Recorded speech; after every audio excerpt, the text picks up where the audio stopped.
Welcome to an episode of How to Buy a Home. In this lesson, I'm going to be discussing earnest money. And the format that I'm going to use is I'm going to lay out several questions that a typical home buyer might have about earnest money and directly answer those questions from the contract itself that we use here in Colorado. That way you can use this video, or after you watch this video, you can use the contract as a reference to get clarification or to answer additional questions you might have. So let's go ahead and get started. First of all, what is earnest money?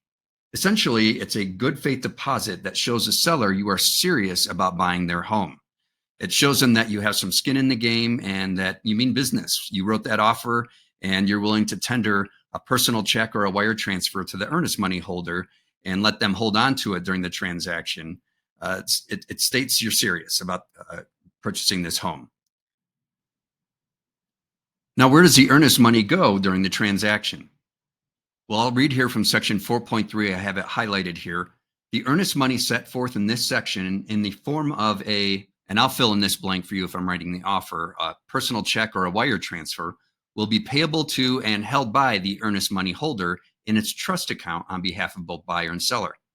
Now, the earnest money holder is either the title company or sometimes it can be a real estate brokerage. In either case, they have to follow or abide by the rules as stated in this contract. And so your money is safe with either party, and they have to, again, abide by those rules and hold on to your money during the transaction. So that's where it will be. It will be in a trust account. So as mentioned, the earnest money must be delivered in the form of a personal check or a wire transfer to the earnest money holder, whether it's a title company or a real estate brokerage representing the seller. So when is it due, though? Well, this question is answered here next in the contract. It says the earnest money deposit must be tendered by buyer with this contract unless the parties mutually agree to an alternative earnest money deadline for its payment.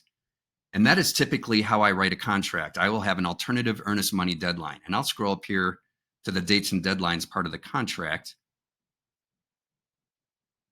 And as you can see here, item number 2, the alternative earnest money deadline, I usually put 3 business days after a mutual execution of contract. And the MEC, which is the acronym for that, that basically means when all parties involved in the transaction have agreed to and signed the contract that states that they agree to all the terms of the contract. So once that contract is signed, the clock starts ticking for all these deadlines. And again, for that alternative earnest money deadline, I usually put 3 business days. So from the time we sign the contract, let's say you sign on a Friday, you have until the following Wednesday, if there's no holidays in there, to get that earnest money delivered. Now, if you're working with me, I will send you an email that tells you exactly where to deliver that personal check or to wire the funds. And I'll tell you what the amount should be, who it should be written out to, and the address, all those kinds of things. So that way it makes it easy for you because there's so much to think about with a real estate transaction. It can be stressful. But again, that's my job to represent you and to make it easy for you. So I will help you along with that process. But that is when the earnest money is typically due right up front. And I should add that that is money that you need to have in your bank account. So if you're going to write a personal check for, let's say, $7,000, if that's what the seller is requiring for earnest money, you need to have that check clear when it gets deposited in the trust account of the earnest money holder. So an important thing to consider when you're buying a home, you have to have some money up front. Now that you've deposited the earnest money with the earnest money holder and it's safely sitting in their trust account, what is that earnest money used for if you make it to the closing table? Well, we'll answer that question here in our paragraph. It says the parties authorize delivery of the earnest money deposit to the company conducting the closing or the closing company, if any, at or before closing. In most transactions, like I said, it's the title company. They're conducting the closing, and so they have your money already in their trust account. And what it'll look like on the paperwork from your perspective as a home buyer is it will show up as a credit to you in the final settlement statement. And that money will go towards your down payment. It will be used if you're financing towards any closing costs or whatever the lender allows. But basically, that is money that is put towards the purchase of the home. Now, what happens to your earnest money if you choose to terminate the contract? There are reasons to terminate a contract, legitimate ones, that maybe certain conditions of the home don't work for you, or you find out something about the house that could be very costly, and you choose to terminate for one of those legitimate reasons that are laid out in this contract. Well, your earnest money should be returned to you depending on what happens. So I'm going to read this paragraph 4.3.2, disposition of earnest money. And it states here, as it's highlighted, if buyer has a right to terminate and timely terminates, buyer is entitled to the return of earnest money as provided in this contract. If this contract is terminated as set forth in subsection 24 and except as provided in subsection 23, earnest money dispute, if the earnest money has not already been returned following receipt of a notice to terminate, seller agrees to execute and return to buyer or broker working with buyer written mutual instructions, also called the earnest money release form, within 3 days of seller's receipt of such form. So basically, if you choose to terminate and you do so for a legitimate reason in good faith and do so in a timely fashion according to the dates and deadlines of this contract, the seller has to execute and return to you the earnest money release form within 3 days of their receipt of your notice to terminate.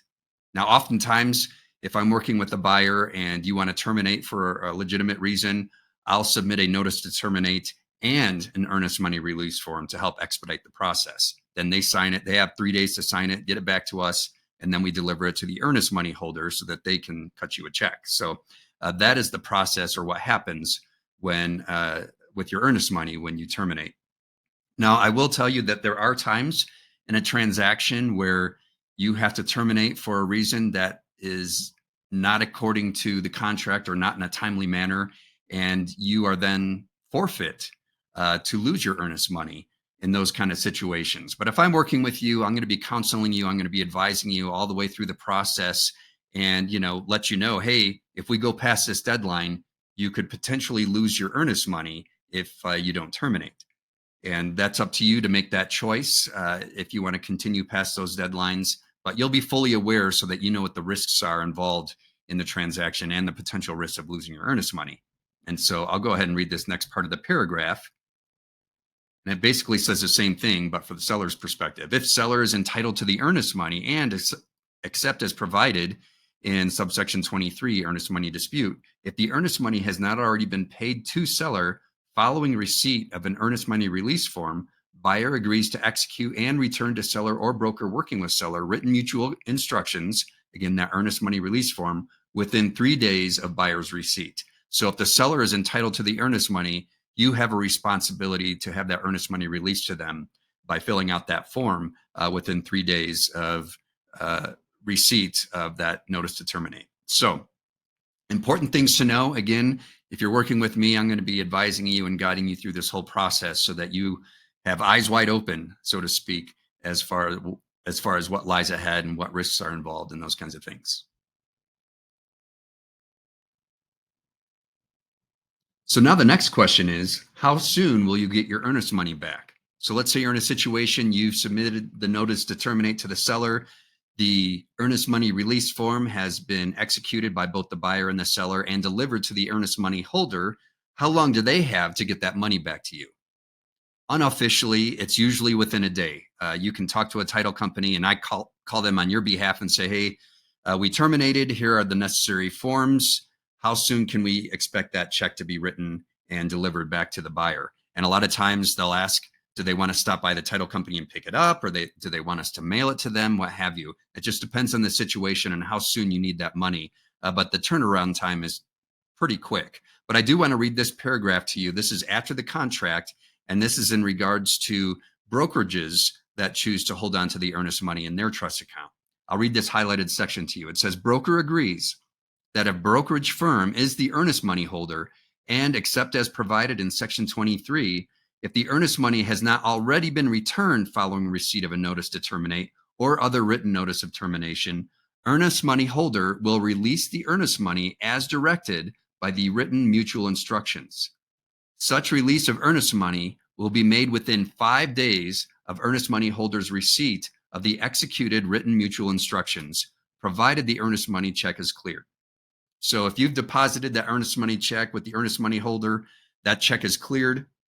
Once they receive all the necessary paperwork, they have 5 days to get that money back to you. Now, this is important because if you're planning to move on and purchase another home and you need to have that money back in your checking account, we will move quickly on making sure that this money is returned to you as soon as possible so that you can move forward with the next purchase. This next question is an important one. You may or may not have thought of it, but what happens if you turn in your earnest money late? Or what happens if you turn it in after the alternative earnest money deadline period? Well, there are consequences potentially, so it's very important that we pay attention to this. Again, I'm going to be reminding you and making sure that everything gets done on time. I hope it's not annoying, but I'm just trying to protect you and your earnest money. But looking here at Section 20 of the contract speaks to this very thing. So if you're late in getting that earnest money in, here's what the potential implications are. Time of essence, default, and remedies. And it states, time is of the essence for all dates and deadlines in this contract. This means that all dates and deadlines are strict and absolute. If any payment due, including earnest money, is not paid, honored, or tendered when due, or if any obligation is not performed timely as provided in this contract or waived, the non-defaulting party has the following remedies. And then we scroll down here to section 20.1.2 as to what the seller may do if you don't turn the earnest money in on time. And it says seller may cancel this contract. All earnest money, whether paid or not by buyer, will be paid to seller and retained by seller. It is agreed that the earnest money amount specified in section 4.1 is liquidated damages and not a penalty, which amount the parties agree is fair and reasonable, and except as provided in sections 10.4 and 21, such amount is seller's only remedy for buyer's failure to perform the obligations of this contract. Seller expressly waives the remedies of specific performance and additional damages. So there you have it. If you turn in the earnest money late, it's potentially a possibility that the seller could cancel the contract and require that earnest money to be paid to them, and they'll keep that and then move on to another buyer. So it's an important deadline. It's not hard to fulfill. So like I said, I'm going to keep on top of it with you and make sure we get that earnest money delivered to the title company or whoever the earnest money holder is on time. And that way we don't have to worry about it. So, but just another thing to pay attention to as we're addressing this important matter of earnest money. The last question I want to address is, what if there is an earnest money dispute? Let's say you submit a notice to terminate and you do so in good faith and in a timely fashion, but the seller says, no, I don't think you're terminating for a legitimate reason.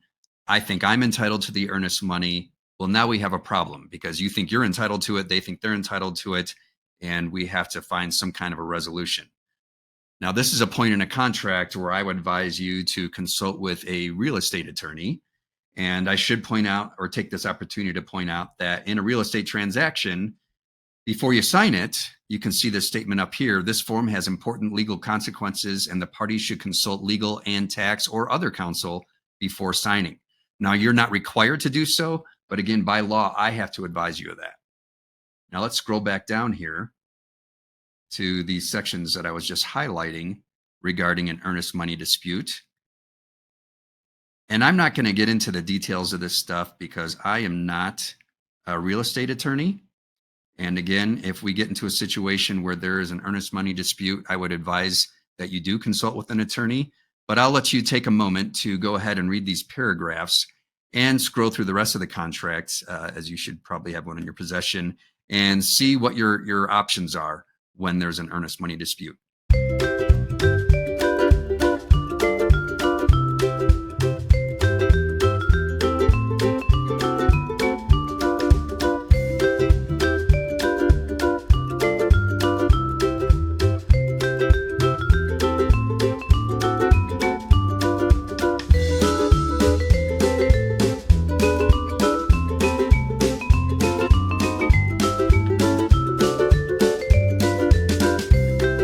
All right. I hope that was enjoyable reading. And again, I just advise you to talk to a real estate attorney and they can advise you on this process and what to do. As far as earnest money, if you have any additional questions about that, don't hesitate to get in touch with me. I hope this lesson was helpful and look forward to seeing you at another one of my episodes. Take care.